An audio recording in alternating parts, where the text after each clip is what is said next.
कि आपका न्यूज 18 के इस मंच पर अभिनंदन है। और देश का माहौल, प्रदेश का माहौल राममय हो गया है। आपको ये राममय माहौल देखकर कैसा लग रहा है? मैं धन्यवाद देता हूं आपको।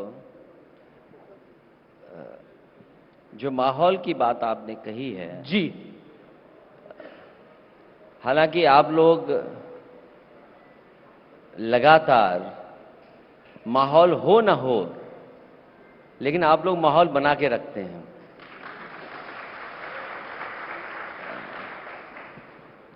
लेकिन आपको लग रहा है कि माहौल ये जबरदस्ती बनाया जा रहा है या ये राम युग की शुरुआत हो गई है? क्योंकि 550 साल बाद रामलला अपने घर वापस आ रहे हैं। कल मैं एक बहुत ही प्रतिष्ठित देश का सबसे तेज चलने वाले चैनल को मैं रात को देख रहा था। जी, तो जब उन्होंने माइक लगाया, एक नौजवान वहां आया हुआ था, जब उसके माइक लगाया उसकी तरफ, उससे पूछा कि आप अयोध्या आए हैं, क्यों आप आए हो? तो उस नौजवान ने बहुत सीधी सादी भाषा में कहा कि मैं गोंडा से आया हूं, मैं आपको देखने आया हूं। सोचो, न्यूज एंकर को देखने आया वो। तो माहौल बना के रखिए, लेकिन सवाल ये है जी, जिस स्थान पे हम लोग बैठे हैं आज, ये देश का प्लैंड हाईटेक सिटी अगर सबसे बड़ा कहीं है तो वो आपके लखनऊ में है, जिसमें आज हम लोग बैठ करके चर्चा कर रहे हैं। जी, लेकिन अब तो अयोध्या का प्लान भी दिख रहा है। सवाल ये उठता है कि चलिए, राम मंदिर तो सुप्रीम कोर्ट के आदेश पे बन रहा है, लेकिन अयोध्या में एयरपोर्ट तो बन सकता था, रेलवे स्टेशन का तो विकास हो सकता था, सरकारें आपकी भी थी, कई सरकारें सपा की रही। क्या आपको लगता नहीं है कि वहां पर एक चूक हुई? मैं आपसे ये बात कहना चाहूंगा कि विकास को कोई नहीं रोकता, विकास के पक्ष में है। और जहां आपने एयरपोर्ट स्टेशन की बात कही है, एयरपोर्ट जरूर बना है, हवाई पट्टी पहले से थी, और इस पुण्य काम के लिए किसी ने मना नहीं किया।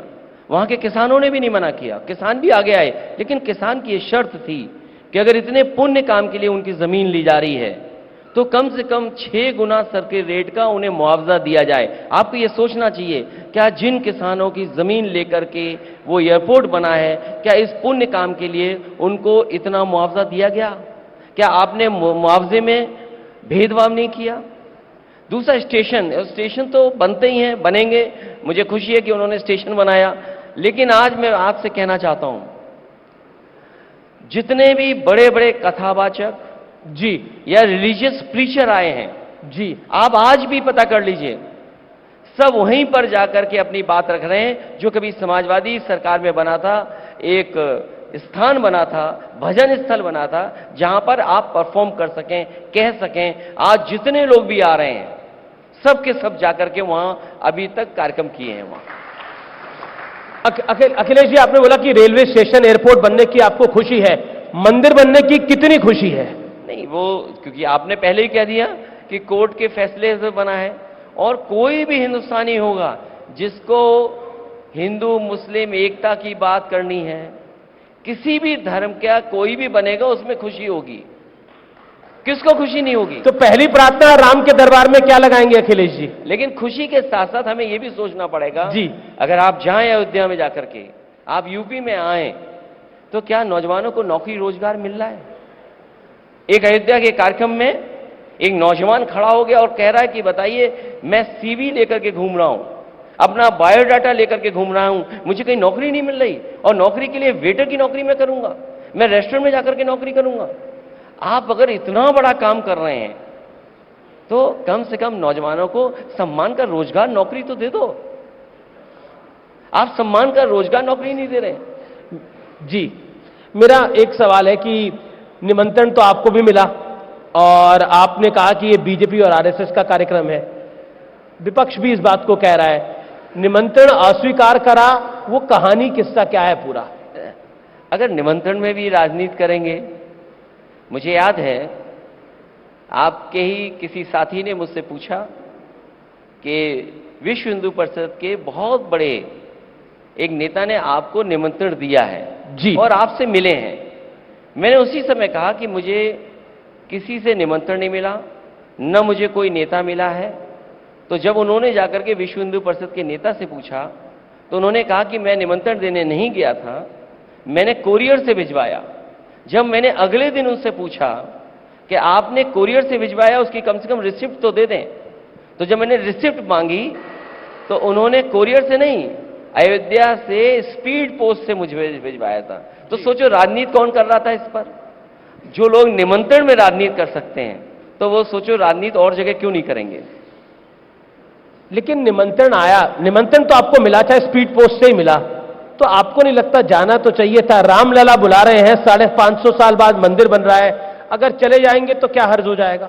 देखिए, रामलला और राम पहले से हैं जी। और मैंने हर बार ये कहा और फिर कहता हूं मैं इस बार कि जब बुलावा आएगा मैं जाऊंगा। और जो निमंत्रण मिला उसका मैंने उन्हें धन्यवाद दिया और धन्यवाद के साथ साथ मैंने कहा कि मैं पूरे परिवार के साथ जाऊंगा जी जी। और एक दर्शनार्थी बनकर के मैं जाऊंगा और जब भगवान बुलाएंगे तो मैं जाऊंगा।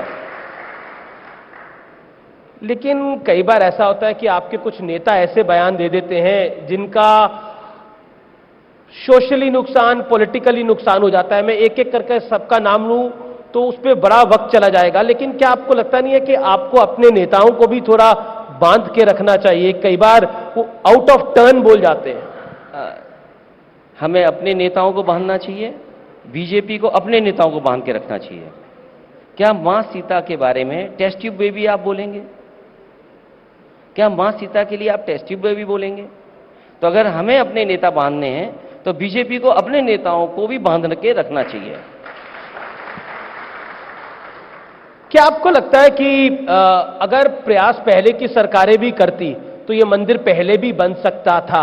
लेकिन बीजेपी बहुत से आरोप लगाती है कि ट्रांसलेशन नहीं हुआ था आपकी शासन में, जब आपकी सरकार थी, जब आप मुख्यमंत्री थे। उस विषय पर आप क्या कहना चाहते हैं? देखिए, उन लीगल एस्पेक्ट्स पे सबकी चर्चा हुई होगी और जब सुप्रीम कोर्ट का फैसला आ गया तो हम और आपको कोई उस पर चर्चा नहीं करनी चाहिए। मेरा अगला सवाल है, मैं 32 साल पुरानी एक तस्वीर आपको दिखाना चाहता हूं। इस तस्वीर में कार सेवक हैं, उन पर लाठीचार्ज हो रहा है और आरएसएस वीएचपी इसको बड़ा इशू बनाती है। वो तस्वीर पीछे अभी प्ले होगी। क्या कहना चाहते हैं आप आज 32 साल पुरानी इस तस्वीर पर? पुरानी बातें उखाड़ने से कुछ मिलना नहीं है, गड़े मुर्दे उठाने से कुछ मिलना नहीं है। जो संविधान का पालन करेगा, जी, संविधान को पालन करने वाले ही इस देश में पूजे जाएंगे। शिवपाल जी, जो कि आपकी पार्टी में बड़े नेता हैं, वरिष्ठ हैं, उन्होंने बयान दे दिया कि अगर लाठीचार्ज और गोली नहीं चलवाते तो क्या करते? संविधान का पालन करना था हमें। मैंने आपसे क्या कहा? बाबा साहब भीमराव अम्बेडकर जी का जो संविधान है, जो संविधान के पक्ष में होगा, जिसने संविधान बनाया हम उसे भी आज पूछते हैं, जो संविधान के पक्ष में खड़ा होगा हम उसका भी सम्मान करेंगे। क्या आपको लगता है? और जब आप शपथ लेते हैं तो आप शपथ संविधान की लेते हैं, आप शपथ किसी और चीज की नहीं लेते हैं। क्या आप शपथ बदल सकते हैं? मैं कहता हूं कि क्या कोई शपथ किसकी लेगा ये बदली जाएगी? हम सब जब कभी किसी पद पर पहुंचते हैं उस पद पर शपथ हम संविधान की ही लेते हैं। लेकिन एक सवाल, क्या आपको 32 साल पुरानी वाली घटना जो हुई, आज की तारीख में जब राम मंदिर बन रहा है, तो उसका अफसोस है आपको? बतौर आपकी सरकार थी, मतलब समाजवादी पार्टी की सरकार थी, आप मुख्यमंत्री नहीं थे। क्योंकि आप वो बात रिपीट कर रहे हैं, मैं सवाल पूछ रहा हूं। मैं आपसे एक बात और कह देता हूं जी। जो सरकार में मुख्यमंत्री रहते हैं और जो अधिकारी होते हैं, पहले आपने भी एक अधिकारी को बहुत सम्मान के स्थान पर बैठाया है, आप माफी उनसे भी मंगवा दीजिए।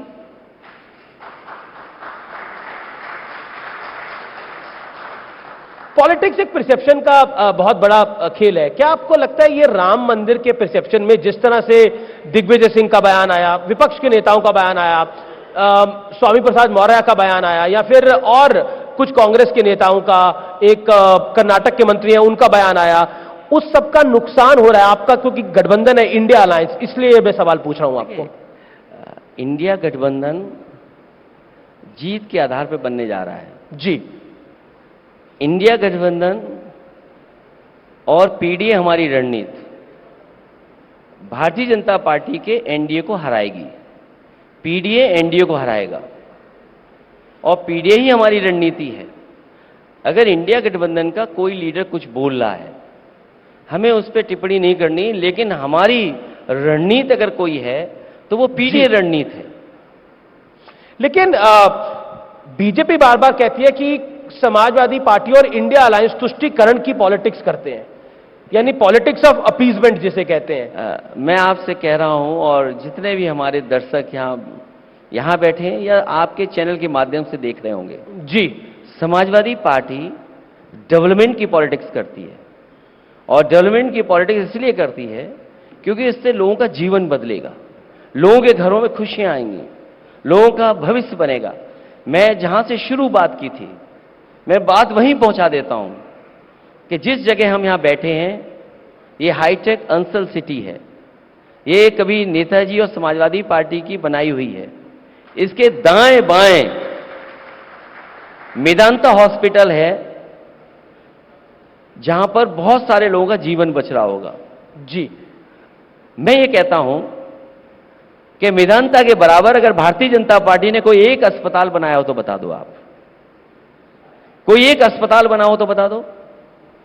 इसी के बाईं तरफ अगर आप चला जाओगे तो वो कैंसर इंस्टीट्यूट है। इट्स ए रिसर्च इंस्टीट्यूट जहां पर कैंसर की रिसर्च होती, इलाज होता, जो हमारा गरीब है उसको समय पर इलाज मिलता, सस्ता इलाज मिलता, वो कैंसर इंस्टीट्यूट बनी है। जी, उसके आगे बना है एचसीएल, लखनऊ में ट्रेनिंग इंस्टीट्यूट बनाना, और एक ऐसा ट्रेनिंग इंस्टीट्यूट जो 12th के बाद, इंजीनियरिंग के बाद अगर बच्चे अपना भविष्य बनाना चाहें तो वहां ट्रेनिंग कर सकते हैं, बाद में उनको जॉब मिल जाएगा। उसके आगे ट्रिपल आईटी बना है। ट्रिपल आईटी बहुत कम प्रदेशों में है या वो इंस्टीट्यूशन इस तरह की हैं जो बहुत कम बनी है। एक स्टेडियम भी वहां पे बना हुआ है जो देश का सबसे सुंदर स्टेडियम है, और वो एक ऐसा स्टेडियम है जहां इंडिया को जिताता है वो स्टेडियम। जी, जी, आप एक सड़क पे चले जाएं बाईं तरफ, 5 लाख प्रोक्योरमेंट का मिल्क का प्लांट लगा है पराग का। उसके बगल में लगा है 5 lakh litre per day procurement का अमूल का प्लांट। ये मैंने जितने नाम लिखे हैं या जितने मैंने नाम बताए हैं, अगर एक भी इसके बराबर भारतीय जनता पार्टी ने काम किया हो तो बता दो। और ये विकास मैंने केवल 1 किलोमीटर का बताया है। मैंने आप कह रहे हैं कि 1 किलोमीटर, अगर 1 किलोमीटर में आपको भारतीय जनता पार्टी का एक भी काम इसके बराबर दिखाओ तो हमें बता दो आप। नहीं, आप कह रहे हैं कि ये 1 किलोमीटर का विकास हुआ है। बीजेपी कहती है हमने काशी का विकास कर दिया, हमने अयोध्या का विकास कर दिया, हम मथुरा का विकास करेंगे, और वो एक गाना है ना, जो राम को लाए हैं हम उनको लाएंगे। और एक गाना वो भी है। जी, बताइए। सिया कह गए राम को, क्या वो गाना है बहुत पुराना?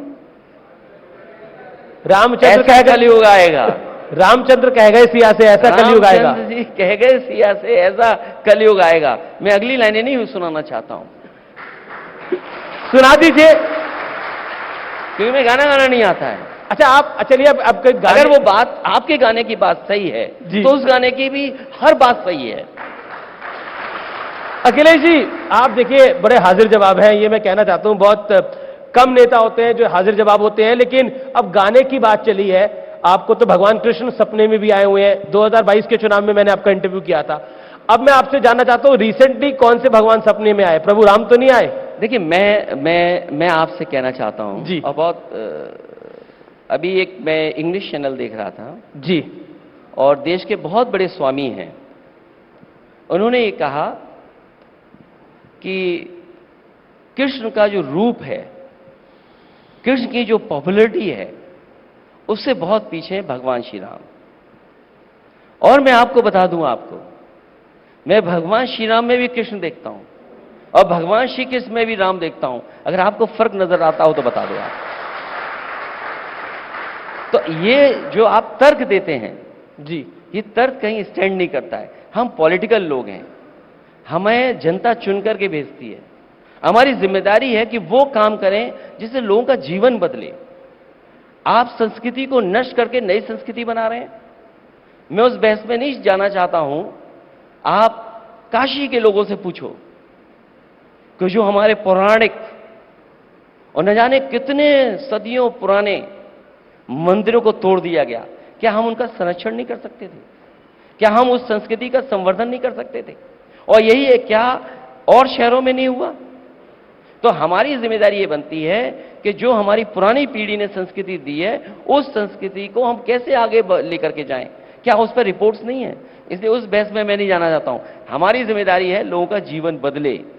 जो बात मैंने पहले कही आपसे कि अगर 1 किलोमीटर में कहीं विकास बीजेपी का दिखाई दे रहा हो तो बता दो आप।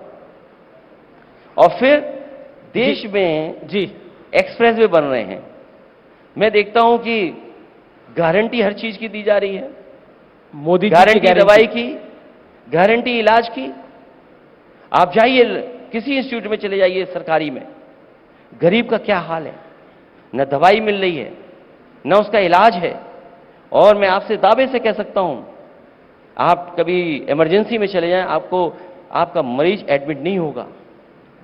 लाखों लाख लोग भटकते हैं हर दिन, उन्हें सही इलाज मिल जाए। फिर किस बात की आप गारंटी दे रहे हैं? आपने कहा जी कि निवेश आएगा उत्तर प्रदेश में। ये तो एक टेंट लगा है, टेम्परेरी टेंट है, जिसमें हम और आप सब बैठे हैं। यहां पर डिफेंस एक्सपो हुआ था, कई हजार करोड़ रुपए खर्च हुए होंगे। चाहे वो डिफेंस एक्सपो हो, इन्वेस्टमेंट मीट हुई हो, जमीन पर क्या उतरा? जो इन्वेस्टमेंट मीट के बहाने उद्योगपति बुलाए गए थे, वो उद्योगपति गुजरात भी गए, वो उद्योगपति आपके दूसरे प्रदेशों में भी गए। आप ये बताइए, 3 साल सरकार के होने वाले हैं, दिल्ली की सरकार के 10 साल से क्या इंसेंटिव मिला जिससे कोई उद्योग लग गया हो? क्या इंसेंटिव दिया जिससे कारखाने लग गए हों? जो मुख्यमंत्री जी कहते हैं कि 40 लाख करोड़ के एमओयू हुए, जमीन पे क्या उतरा? और फिर इस उत्तर प्रदेश की जनता के साथ भेदभाव क्यों? सरकार दावा करती है कि सबसे बड़ा एक्सप्रेसवे बन रहा है, बंबई से लेकर के हम दिल्ली को जोड़ रहे हैं, वो 1 लाख करोड़ का एक्सप्रेसवे है। गुजरात को जोड़ने वाला वो कई हजार करोड़ का है, पंजाब से गुजरात जोड़ने वाला कई हजार करोड़ का है। जिस उत्तर प्रदेश ने सरकार बनाई हो, जिस उत्तर प्रदेश ने सबसे ज्यादा लोकसभा सांसद जिताए हो, जिस प्रदेश ने प्रधानमंत्री दिया हो, बताओ उसको दिल्ली वालों ने एक एक्सप्रेसवे नहीं दिया? एक एक्सप्रेसवे दिया हो तो बता दीजिए। लेकिन आप इतनी बात बोल रहे हैं, लेकिन 2022 के चुनाव में बीजेपी की सरकार रिपीट हुई और अब 2024 का लोकसभा चुनाव आ रहा है, तो नरेंद्र मोदी कह रहे हैं कि एक ही गारंटी है जो देश में चलती है, वो है मोदी की गारंटी। 2023 में 5 विधानसभा चुनाव हुए, 3 में भारतीय जनता पार्टी जीत के आई। हिंदी पट्टी पूरी बीजेपी के कब्जे में है अभी। ये चुनाव जीतना और जनता के लिए काम करना दोनों अलग विषय हैं। बीजेपी मास्टर है मैनेजमेंट में, काम में नहीं है मास्टर। जमीन पे काम क्या है? महंगाई कहां पहुंच गई? आपने कहा कि नोटबंदी के बाद भ्रष्टाचार नहीं होगा, काला धन नहीं होगा। कानपुर वाले इत्र व्यापारी जो बीजेपी का था, उस पर 250 करोड़ रुपए निकला, उसका रिकॉर्ड तोड़ दिया। छत्तीसगढ़ में 350 करोड़ रुपए निकला कैश। नहीं, झारखंड में रिकॉर्ड टूटा, जहां पे 350 करोड़। 350 करोड़। तो ये किसकी पॉलिसी की कमी है? किसकी गलती है? आपने कहा कि नोटबंदी के बाद काला धन नहीं इकट्ठा होगा। आज मार्केट में सबसे ज्यादा कैश फ्लो कर रहा है, कैश फ्लो कर रहा है। कोई भी प्रॉपर्टी आप खरीद लें, बिना काले धन के आप प्रॉपर्टी नहीं ले सकते। तो आप बताइए, डिजिटल इकोनॉमी भी काफी ग्रो करी है, जिसका मजाक चिदम्बरम ने भरी संसद में उड़ाया था कि कैसे चाय वाला, दूध वाला, सब्जी वाला डिजिटल पेमेंट लेगा। वो डिजिटल पेमेंट ले रहा है, हिंदुस्तान डिजिटल पेमेंट दे रहा है और ले रहा है। डिजिटल पेमेंट इस देश में पहले से है, डीबीटी सिस्टम पहले से है उत्तर प्रदेश में। मुझे याद है, समाजवादी पेंशन 500 रुपया महीना माताएं बहनों के अकाउंट में डायरेक्ट बेनिफिट ट्रांसफर सिस्टम से जाता था। सबसे ज्यादा ब्रांचेस यूपी में किसी ने खुलवाई? समाजवादी सरकार ने खुलवाई। सबसे ज्यादा बैंक की ब्रांचेस खुली तो उत्तर प्रदेश में खुली। तो मैं ये बात ऐसे नहीं कह रहा हूं जी, ये आंकड़े आपको निकालने चाहिए सरकार से कि आपने ब्रांचेस कितनी खुलवाई, डीबीटी सिस्टम किसने लागू किया? तो सवाल यह है कि किसान की आय दोगुनी हुई क्या? आप विकसित भारत का सपना दिखा रहे हैं, क्या विकसित भारत में किसान की आय दोगुनी होगी कि नहीं होगी? आप चाय पीने गए थे किसी के घर पर, चीनी की कीमत क्या है? आपको गन्ने की रेट बढ़ाने के लिए क्या आपने कितना दिया? 20 रुपया दिया आपने। पंजाब में गन्ने की कीमत क्या है? हरियाणा में गन्ने की कीमत क्या है? आप महंगाई दर कहां पहुंचा दिए हो और बेरोजगारी दर कहां पहुंच गई है? उत्तर प्रदेश को नया आईआईएम क्यों नहीं मिला? दो एम्स वही हैं जो समाजवादी सरकार में बने थे। आपने तीसरा एम्स क्यों नहीं दिया उत्तर प्रदेश को? एक अब थोड़ा अखिलेश जी थोड़ी बात कर लेते हैं। आप खुद सनातनी हैं, आप कई बार कह चुके हैं, लेकिन एक बात बताइए कि पिछले कुछ दिनों में स्वामी प्रसाद मौर्य एक नेता हैं, मुझे तो कई बार शक होता है कि बीजेपी ने जबरदस्ती आपके यहां भेज दिया है। नहीं, वो शक हो सकता है, बीजेपी को शक हो या बीजेपी से आए हो, इस बात मुझे शक होता है, बीजेपी को नहीं, मुझे शक होता है। मैंने आपसे उस बात पे कहा जी कि भारतीय जनता पार्टी के लीडर्स ने समय समय पर भगवान श्री राम या और भगवानों के बारे में क्या कहा है, वो बातें मैं कह भी नहीं सकता हूं। तो अगर वो उम्मीद करते हैं कि स्वामी प्रसाद मौर्य जी पर कार्रवाई मैं करूं, तो कम से कम वो अपने लीडर्स पे भी तो कार्रवाई करें। क्या आप ये स्वीकार कर सकते हैं कि मां सीता टेस्ट ट्यूब बेबी है? कोई स्वीकार नहीं कर सकता। तो सजा दे बीजेपी उनको? नहीं, बिल्कुल बीजेपी को अगर कार्रवाई करनी चाहिए, सजा देगी तो हम भी सजा देंगे। लेकिन स्वामी प्रसाद ने बीजेपी से, पर स्वामी प्रसाद मौर्य नॉनस्टॉप बोल रहे हैं, अब उन्हें बोल दिया कि हिंदू धर्म एक धोखा है। मैं उस बहस में नहीं पढ़ना चाहता हूं। श्री रामचरितमानस के बारे में उन्होंने कितनी खराब बात बोली। मैंने ये कहा कि पीडीए भगवान है जी, तो क्या गलत कह रहा हूं मैं इसमें? तो पीडीए भगवान है, बाकी मैं ये कहूं कि जब मैं मुख्यमंत्री आवास से गया, बीजेपी ने क्या कार्रवाई की कि मुख्यमंत्री आवास को गंगा जल से धुलवाया आपने? क्या आप एक मुख्यमंत्री आवास को गंगा जल से धुलवाएंगे? क्या कार्रवाई की आप बताइए मुझे। अब देखिए, अगर आपके पास जवाब है इसका क्या? नहीं, मैं कैसे जवाब दूंगा? मैं तो आप केशव प्रसाद मौर्य आएंगे, उनसे पूछूंगा। लेकिन एक सवाल, आपने बोला पीडीए भगवान है, तो क्या सिर्फ पीडीए ही आपका भगवान है, बाकी नहीं? ये एक सवाल उठेगा। आप फिर हिंदुस्तान को नहीं समझ रहे, भारत को नहीं समझ रहे हो। अरे भाई, मंडे को कौन से भगवान है बताइए आप? ट्यूसडे को कौन से भगवान है? वेडनेसडे को कौन से भगवान है? बृहस्पति को कौन सा हम व्रत रखते हैं? शुक्रवार को हम कौन सा व्रत रखते हैं? और हर दिन का हर भगवान का कलर भी है, इसलिए ये मत समझिए। तो पीडीए भी वही हिस्सा है। और अगर वेदांता आप पढ़ोगे, जी, हम में आप में सब में भगवान है। क्या हम में आप में भगवान नहीं है? आप में भगवान नहीं है?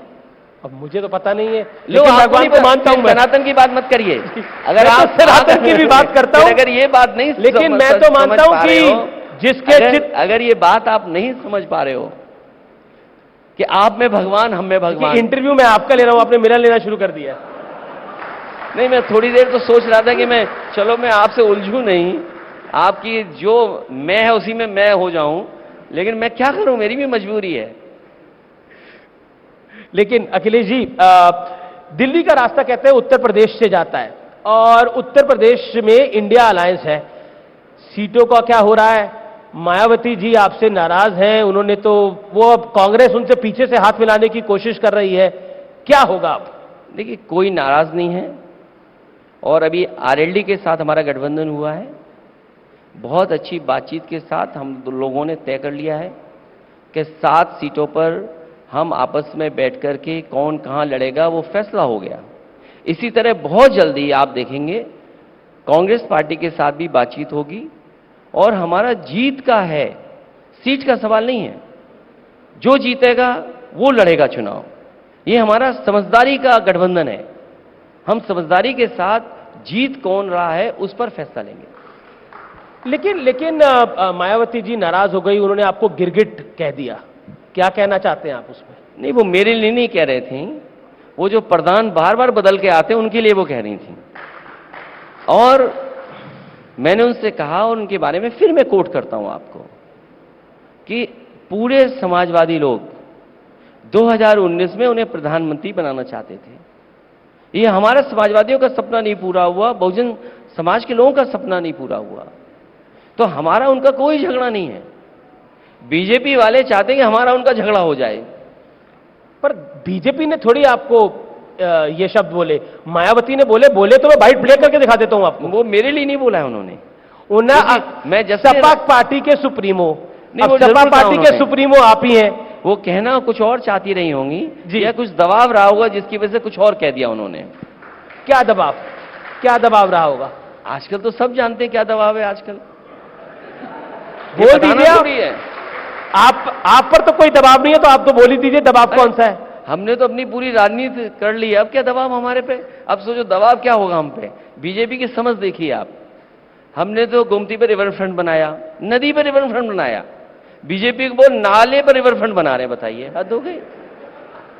कोई नाले पर रिवर फ्रंट बनाता है? लेकिन और हमने गुजरात से अच्छा बनाया। मैं आज भी आपसे दावा करता हूं गुजरात में कि 25 साबरमती से अच्छा रिवर फ्रंट अगर किसी ने बनाया तो वो समाजवादी पार्टी अखिलेश ने जी, बनाया, अखिलेश जी। समाजवादी सरकार में ने बनाया। नहीं, चलिए रिवर फ्रंट आपने शानदार बनाया, लेकिन 25 साल से लगातार बीजेपी की गुजरात में सरकार है और इस बार तो 150 सीटों वाली सरकार आई है। ये हमारी पार्टी नहीं है, इसलिए हम तुलना आपकी नहीं कर पार्टी सकते। नहीं है, कांग्रेस है उधर। और यहां पर कैसे सरकार बनी है? जो लोग सुबह से शाम तक कहते हैं चल सन्यासी मंदिर में, गले मिल ले उससे। अगली लाइन नहीं मैं बोल सकता हूं, आप सोचो, अगर किसी को गाना याद हो तो बताएं। चल सन्यासी मंदिर में, उसकी लाइन अगली क्या है? सोचो आप, उन्हें गले मिला रहे हैं। ये राजनीति है। जिन्होंने भगवान के बारे में क्या क्या नहीं कहा, उन्हें अपने साथ ला करके बैठाए हो आप। इसलिए पीडीए ही जिताएगा। और लेकिन नीतीश कुमार ने एक बात बोली कि अगर कांग्रेस जल्दी सीटों का बंटवारा नहीं करेगी तो मामला गड़बड़ हो जाएगा। कई और इंडिया अलायंस के पार्टनर्स ने बात बोली कि बीजेपी बहुत प्लानिंग के साथ आगे बढ़ रही है और इंडिया बहुत धीरे धीरे कदम उठा रही है, हम सिर्फ बैठकें कर रहे हैं। मैं समझता हूं बहुत जल्दी गठबंधन हो जाएगा और सीटों का बंटवारा हो जाएगा। उत्तर प्रदेश की जनता जिन्हें 2014 में लाई थी, 2024 में विदा कर देगी। लेकिन संयोजक की घोषणा क्यों नहीं हो पा रही? वो कोई बहुत बड़ा सवाल नहीं है। देश का प्रधानमंत्री कौन बनेगा, ये कोई बहुत बड़ा सवाल नहीं है। सबसे बड़ा सवाल ये है कि भारतीय जनता पार्टी ने जो झूठे सपने दिखाए थे, आय दोगुनी का, बेरोजगारी खत्म करने का, जी, स्मार्ट सिटी पर, वो नए शहर बसाने का, स्मार्ट सिटी बसाने का, ये मेट्रो लगाने का, बनाने का, जी, आपके तमाम सुविधाएं देने का, आज आपकी जीडीपी कहां पहुंच गई? आप अर्थव्यवस्था में कहां पहुंच गए? आपका कोई निवेश नहीं आ रहा, बैंकें डुबा दिया आपने। ये तमाम सवाल हैं जिसका जवाब भारतीय जनता पार्टी के पास नहीं है। अब मैं आपको कुछ तस्वीरें दिखाऊंगा इस सवाल के बाद, ये मेरा आखिरी सवाल है, उसके बाद 3 तस्वीरें दिखाऊंगा। बीजेपी का कैंडिडेट प्रधानमंत्री नरेंद्र मोदी है और बीजेपी कहती है परखा हुआ है, खरा है। आपको नहीं लगता कांग्रेस और इंडिया अलायंस का कैंडिडेट ना होना नुकसानदायक होगा? पब्लिक किसके लिए वोट करेगी? पूर्व में भी बिना प्रत्याशी घोषित किए भी प्रधानमंत्री वो बने। दौर और था, पर वो दौर और था। कोई बात नहीं, दौर कोई और भी हो, लेकिन राजनीति तो वही है। हमारे पास चॉइस है। और अगर परफॉर्मेंस देखेंगे, उदाहरण के लिए आप बताइए जी, क्या अग्निवीर जैसी व्यवस्था देश को सुरक्षित करेगी? और अग्निवीर व्यवस्था इसलिए लागू की गई क्योंकि गांव के पिछड़े, दलित, इनके नौजवान भर्ती हो जाते थे फौज में, उनका घर परिवार की स्थिति बेहतर हो जाती थी। ये बीजेपी ने सर्वे कराया और उन्हें महसूस हो गया कि इससे आर्थिक स्थिति गांव के लोगों की बेहतर हो रही है, इसलिए उन्हें जो पक्की नौकरी वाली व्यवस्था उसको खत्म कर दिया। क्या अग्निवीर हम स्वीकार करेंगे? जी, कोई देश का नौजवान अग्निवीर को स्वीकार नहीं करता। मैं आपको तस्वीरें दिखाने वाला हूं। पहली तस्वीर है अयोध्या की और वो तस्वीर कौन सी है? 1992 की और 2024 की। क्या कहना चाहते हैं इन 2 तस्वीरों को देख के? टेंट से महल में आ रहे हैं रामलला। सुप्रीम कोर्ट को बधाई। अगली तस्वीर दिखाते हैं कौन सी आ रही है। अगली तस्वीर देखते हैं कौन सी आ रही है। अखिलेश जी और मायावती जी। वो हमारे लिए हमेशा बढ़ी रही हैं और सम्मान से हम लोगों ने हमेशा सम्मान किया उनका। अगली तस्वीर देखते हैं कौन सी आती है। क्या कहना चाहेंगे? अब इस पे तो कुछ बोलना पड़ेगा अखिलेश जी। इधर मत बोलिए क्योंकि पहले भी बीमार थे, इधर भी बहुत बीमार हैं। वो स्वस्थ हो जाएं जल्दी, वो स्वस्थ हो। अगली तस्वीर देख लेते हैं। मुख्यमंत्री योगी आदित्यनाथ जी की गोरखनाथ मंदिर में। इस पे मैं क्या कहूंगा? 46 में 56। क्या बोला आपने? 46 में 56। अच्छा, उन्होंने कभी नौकरी बताई कि समाजवादी सरकार थी तो एसडीएम भर्ती 46 में 56 हो जाते थे। मैं उस दिन से आज दिन तक उनसे सूची मांग रहा हूं कि भाई वो 46 से 56 वाली सूची तो दे दो। जी, मैं आपसे भी कहता हूं, पर अगर उनका कोई सहयोगी आए तो उससे कहना कम से कम 46 से 56 वाली सूची दे दो। केशव मौर्य के बारे में आप क्या कहना चाहते हैं? वो क्या है? Deputy CM? वो क्या है? आप तो क्या था उस समय, पद क्या था पहले, क्या विभाग था उनके पास? अब क्या विभाग है उनके पास? पर है तो डिप्टी सीएम। डिप्टी सीएम आपकी उनकी तकरार बहुत हो जाती है। देखिए नहीं, ये स्ट्रेटजी है और ये स्ट्रेटजी बीजेपी की है कि पिछड़ों को पिछड़ों से बढ़ा दो। वो पिछड़े हैं, समझ ही नहीं पा रहे हैं। वो पिछड़े हैं, वो पिछड़े हैं इसलिए समझ नहीं पा रहे हैं कि पिछड़ों का कितना नुकसान हो रहा है इस सरकार में। आप सोचिए, अभी 60,000 भर्ती निकली, 50 लाख नौजवानों ने भर्ती के लिए फॉर्म भरा है। दुख होना चाहिए सरकार को। और 60,000 में उन्हीं से पूछिए, बिल्कुल कि जो पूछूंगा मूल आगे। भावना थी आरक्षण की, उसमें कितने नौजवान पुलिस भर्ती में पाते नौकरी? मैं जानता हूं वो टेढ़ी बातें कहेंगे, वो और गलत बात कहेंगे, लेकिन उससे कहिए कि रिजर्वेशन, बीजेपी के लोगों से पूछिए कि आरक्षण में अब कितने पिछड़े दलित नौजवानों के साथ भेदभाव किया सरकार ने। जी, अखिलेश जी आपका बहुत बहुत शुक्रिया हमारे साथ जुड़ने के लिए, इस मंच पे आने के लिए। लेकिन आप 1 मिनट और रुकिए बस। जोरदार तालियां हो जाएं। मैं अनुरोध करूंगी अमीर देवधर जी से वो अखिलेश यादव जी का धन्यवाद करें। पल पल में, युग युग में, हर क्षण में राम, हर तन में, हर मन में, कण कण में राम। पल पल में, युग युग में, हर क्षण में राम, हर तन में, हर मन में, कण कण में राम। राम सिया, राम सिया, विश्व कल्याण बड़ा।